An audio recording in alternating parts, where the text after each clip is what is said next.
हिंडाल्को के नतीजे उम्मीद से बेहतर रहे। कंपनी की आय अनुमान से ज़्यादा आई है। मार्जिन्स में भी सुधार हुआ है। नतीजों पर बातचीत करने के लिए हमारे साथ जुड़ गए हैं हिंडाल्को के एमडी सतीश भाई। Satish ji, thank you very much आज समय देने के लिए। आपका इंडियन ऑपरेशंस की बात करते हैं सर, जरा बताइएगा। इंटरनेशनल मार्केट्स में तो ज़्यादातर प्रोडक्ट्स के दाम बढ़े हैं। आपकी वॉल्यूम ग्रोथ, एबिटा एक्सपेंशन वगैरह ये सब कितना कितना था, जरा इसके बारे में पहले बता दीजिए। तो बहुत एल्यूमिनियम और कॉपर का डिमांड अभी इंडिया में काफी स्ट्रांग है। हमारी इकोनॉमी अच्छी तरह से बढ़ रही है, इसलिए एल्यूमिनियम और कॉपर के जो डाउनस्ट्रीम प्रोडक्ट्स हैं, वायर्स, केबल्स, कॉपर के साइड पे और एल्यूमिनियम में ये डिमांड स्ट्रांग है। अगर आप देखें, कॉपर का सेल Q4 में 135 KT था। अगर आप एल्यूमिनियम डाउनस्ट्रीम को भी देखें, 105 KT सेल हुआ, जो उसके पहले क्वार्टर में 90 KT था। तो हमारी उम्मीद है कि FY25 में भी एल्यूमिनियम और कॉपर का डिमांड काफी स्ट्रांग रहेगा ये डाउनस्ट्रीम प्रोडक्ट्स के लिए। और हम सोचते हैं कि कॉपर तो एटलीस्ट 500 KT के ऊपर रहेगा, और एल्यूमिनियम डाउनस्ट्रीम का भी हम लोग 450 KT का सेल प्लान कर रहे हैं इस साल। ठीक है सतीश जी, एक अच्छी चीज हुई है आपकी कंपनी के लिए, पॉजिटिव चीज हुई है, वो है कि कोल प्राइसेस की बात करें या फिर ई ऑक्शन के प्रीमियम की बात करें, वहां पर एक हमने सिग्निफिकेंट ड्रॉप देखा है। हालांकि एक लैग के साथ, एक देरी के साथ वो रिफ्लेक्ट करते हैं आपकी कंपनीज के लिए, आपकी कंपनी के लिए। तो आपसे जरा ये जानना चाहेंगे कि अगर आपके इंडिया ऑपरेशंस की बात करें तो FY25 की जो पहली छमाही होगी, H1 जो होगा, उसमें मार्जिन में हम कितने एक्सपेंशन की उम्मीद करके चले यहां से? अगर आप देखें Q4 में ही हमारे मार्जिन्स 32% एबिटा मार्जिन्स थे एल्यूमिनियम में। और इसका खास रीजन ये इनपुट कॉस्ट और कोल कॉस्ट की कंट्रोल पे था। अगर आप अभी Q1 में देखें, हमारी उम्मीद है कि ये कॉस्ट और 1-2% कम हो सकती है। तो इसलिए मार्जिन एक्सपेंशन Q1 में होना चाहिए।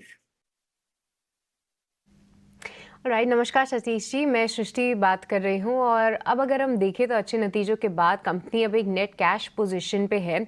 क्या कुछ प्लान्स हैं इस कैश को यूटिलाइज करने के? कैसे आप इसे कैपिटलाइज करेंगे? अपनी स्टैंड अलोन बैलेंस शीट को किस तरीके से मजबूत करने की कंपनी की रणनीति रहेगी?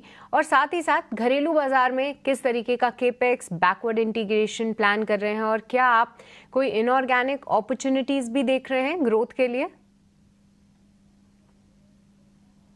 तो इंडिया में आप जैसे बोल रहे हैं, हमारे पास अभी काफी स्ट्रांग बैलेंस शीट है, इसलिए हम लोग ने ऑर्गेनिक कैपेक्स के काफी स्ट्रांग प्लान्स किए हैं।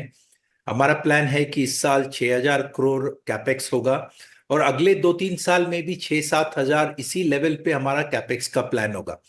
तो दोनों एल्यूमिनियम और कॉपर साइड पे, copper foil, aluminium foil, alumina refinery, copper recycling plant, काफी ऑर्गेनिक ग्रोथ कैपेक्स का हमारा प्लान है। और हमारे बैलेंस शीट के स्ट्रेंथ के ऊपर हमारी उम्मीद है कि इंटरनल एक्रूवल से ही हम ये सब प्रोजेक्ट्स ऑर्गेनिकली कर सकेंगे।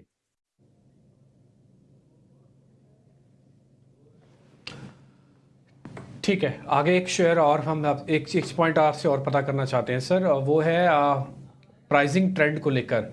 सर, कॉस्टिंग और प्राइसिंग ट्रेंड ये कैसे रहेगा, जरा इसके बारे में थोड़ा और बताइए।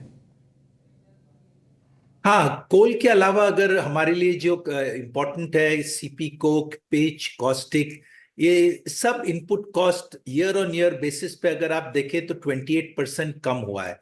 तो हमारी उम्मीद है कि ये कॉस्ट इस साल में भी इसी लेवल पे रहेंगे। तो इसलिए हमारा मार्जिन्स काफी स्ट्रांग होना चाहिए FY25 में। ठीक है मिस्टर पाई, बहुत बहुत शुक्रिया, थैंक यू वेरी मच आज समय देने के लिए। काफ़ी सारे क्वेश्चंस हमने आपसे पता कर लिए और आपसे थोड़ा आइडिया भी ले लिया।